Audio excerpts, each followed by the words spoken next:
So recently, I got Indiana Jones and the Great Circle for Switch 2, and I'm quite impressed with it so far. I feel like this is definitely a standout example of how most third-party games should be on the Switch 2 in multiple different ways. And this is actually one of the few third-party games that got an actual physical release on the cartridge, and that's partially why I decided to get it. It's actually the only version of this game that's fully physical and doesn't require any additional downloads, aside from some updates. And the game itself is very fun, and I'm really enjoying it so far. It's very reminiscent of the original Indiana Jones movies, and it takes place between Raiders of the Lost Ark and The Last Crusade. And Troy Baker's performance as Indy is great, and he does a really good Harrison Ford impression. In terms of gameplay, the stealth and action sections are fun. I haven't played many stealth games before, but the sections were pretty easy to get into, and the combat is straightforward. You are equipped with a gun, but I found it more fun to knock out enemies with random objects.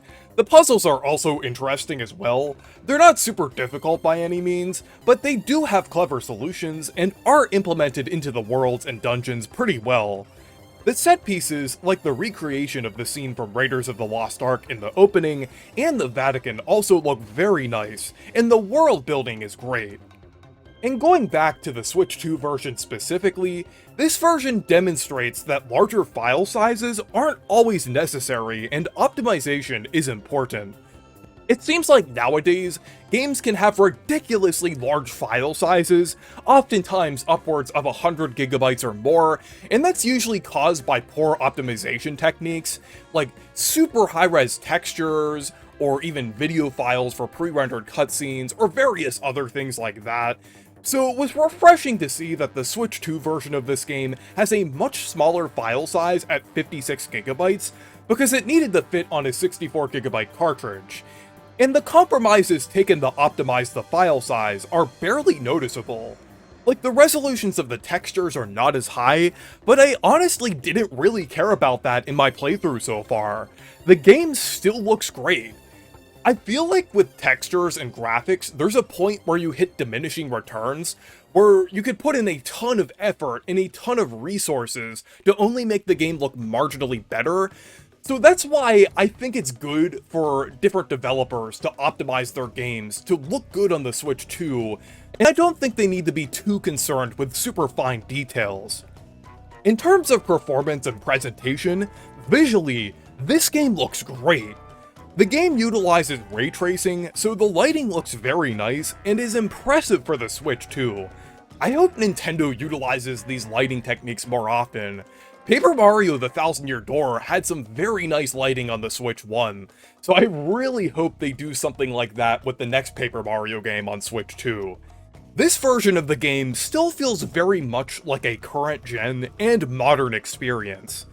And this game also utilizes DLSS, which allows the game to have a higher resolution through upscaling without being too demanding. I know that there has been some stigma with DLSS lately with DLSS 5, but this game uses the previous, more ethical iteration of DLSS, and it looks pretty good overall. The game also runs at 30 FPS rather than 60 like the other versions, but I do feel like that's a fair trade-off considering they were able to get this game running and looking good on a console the size of a tablet. And this game in general really should be the standard for third-party games on the Switch 2. The Switch 2 is a pretty capable system, so a lot of current-gen games can work with proper optimization techniques. It also shows that you can still absolutely get third-party games to be on an actual cartridge. Nintendo just needs to provide more cartridge sizes, like 16GB and 32GB. I was thinking about saying 128GB, but I'm not really sure if that's possible while also being affordable at the same time.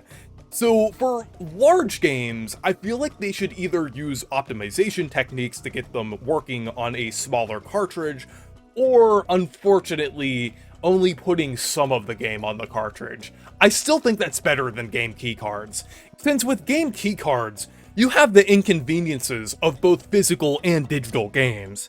You still have to insert a cartridge, but it will also take up space on your console.